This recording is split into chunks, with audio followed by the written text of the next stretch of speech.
បាទអនុញ្ញាតគ្រប់ជំរាបសួរបងប្អូនទាំងអស់គ្នាថ្ងៃនេះបងឡងមកជួប admin សាជាថ្មីម្ដងទៀតហើយបងប្អូនថ្ងៃជាមួយនឹង voice note យន្តប្រចាំថ្ងៃតែថ្ងៃនេះផងដែរគឺត្រូវតែថ្ងៃទី16ខែ7ឆ្នាំ2026បងប្អូនហ្នឹងហើយ16:26អូលេខហេណាអូខេបងប្អូនអញ្ចឹងសម្រាប់ថ្ងៃទី15មានបងប្អូនណាខ្លះដែលបានយកតម្រុយរបស់ admin ទៅផ្សងសំណាងណាដែលបានចូលឬក៏បានក្បែរចឹងណាឬក៏បានយកទៅឆ្នៃបន្ថែមហើយក៏ចូលជួយខមមិនប្រាប់ admin អ្នកបងប្អូនណាហ្នឹងហើយដើម្បី admin បានដឹងថាបងប្អូនបានយកតម្រុយ admin យកទៅផ្សងសំណាងអញ្ចឹងណា admin ពេលដែលបងប្អូនយកទៅផ្សងសំណាងរបស់ admin ទៅ admin សប្បាយចិត្តអញ្ចឹងណាហ្នឹងហើយពួក admin យកមកមួយគឺពិបាកដែរបាទនិយាយលេងខ្លោចបងប្អូនអញ្ចឹងពី admin ទៅវិញគឺពឹងបងប្អូនមួយណាពឹងបងប្អូនទាំងអស់គ្នាជួយ subscribe admin ម្នាក់មួយផងជួយ subscribe លើ channel របស់ admin ដែលកំពុងឲ្យតម្រុយនេះឲ្យដាក់សញ្ញាកណ្ដឹងផងណាទៅពេលដែល admin ផុសវីដេអូទៅបងប្អូនអាចឃើញភ្លាមៗហ្មងទៅពេលបងប្អូនដាក់សញ្ញាកណ្ដឹងហ្នឹងហើយហើយជួយ like លើវីដេអូ admin ម្នាក់មួយផងអញ្ចឹងដល់ពេលដែលបងប្អូនចុច like គឺ admin បានដឹងថាបងប្អូនពិតជាចូលចិត្តវីដេអូរបស់ admin ហ្នឹងហើយអាចជាកម្លាំងចិត្តមួយដែរហ្នឹងហើយថ្មីៗនេះឥឡូវ admin នេះបានបង្កើតក្រុម Telegram មួយដើម្បីបងប្អូនទាំងអស់គ្នាជួយចូលដើម្បីទៅតម្រុយប្រចាំថ្ងៃណាហ្នឹងហើយ admin នឹងដាក់ក្នុង comment ក្នុង comment វីដេអូតម្រុយនេះចាំបងអាចចុចបានហើយយកអាចទៅនិយាយលេងអីជាមួយ admin ណានៅក្នុងក្រុមហ្នឹងបានហ្នឹងហើយយើងមានគ្នាយើងនៅក្នុងនោះច្រើនណាដើម្បីនិយាយលេងvớiបងប្អូនអាចចូលបានហើយអាចតាមដានតម្រុយតាមដាន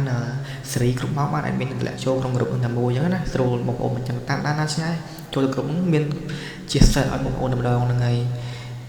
មានទាំងអស់ក្នុងហ្នឹងអញ្ចឹងណាហ្នឹងហើយអូខេអញ្ចឹងសម្រាប់ឲ្យខាត់ពេលយើងចូលទៅកាន់តម្រុយរបស់យើងតែម្ដងណាបងប្អូនមកហាក់មាននិយាយច្រើនទេតោះយើងចូលកាត់តម្រុយរបស់យើងតែម្ដងទៅសម្រាប់ថ្ងៃថ្មីថ្ងៃទី16បងប្អូនឆ្នាំចេះថា16ខែ7ឆ្នាំ2026ហ្នឹងអញ្ចឹងលេខរបស់ admin គឺមានលេខ O មាន2លេខនិងលេខធំដែរលេខ O មាន2ខ្ទង់និងលេខ2លេខមាន3ខ្ទង់និងលេខធំមាន2ខ្ទង់បងប្អូនអញ្ចឹងសម្រាប់លេខមុនដំបូងគេ admin ដាក់លេខ O លេខដាក់លេខកាយគុតនិងលេខស្រវ៉ាន់តាបងប្អូនឬក៏00ហ្នឹងណាហ្នឹងហើយ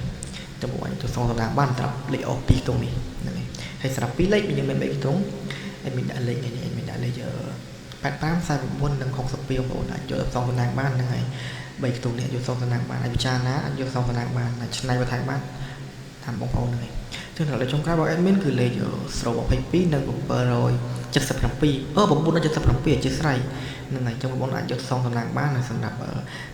មានតែ2លេខទាំងលេខធំប៉ុនគុណបន្ថែមបានណាហ្នឹងហើយគុណបន្ថែមបានដើម្បីភាគរយចូលកាន់តែច្រើនជាងមុនចឹងណាហ្នឹងហើយបើសិនបងប្អូនត្រេងវាភាគរយចូលវិញតិចហ្នឹងហើយភាគរយចូលវិញតិចចឹងអាចយកគុណបន្ថែមទៅហ្នឹងហើយអូខេអញ្ចឹងពី admin ទៅវិញគឺមានតែប៉ុណ្្នឹងទេសម្រាប់វីដេអូថ្ងៃថ្មីនេះអញ្ចឹងខ្ញុំជួប admin នៅវីដេអូក្រោយម្ដងទៀតថ្ងៃស្អែកបន្តទៀតអញ្ចឹងជូនពរមកទាំងអស់គ្នាហេងណាចាក់ជប់គ្រប់គ្នា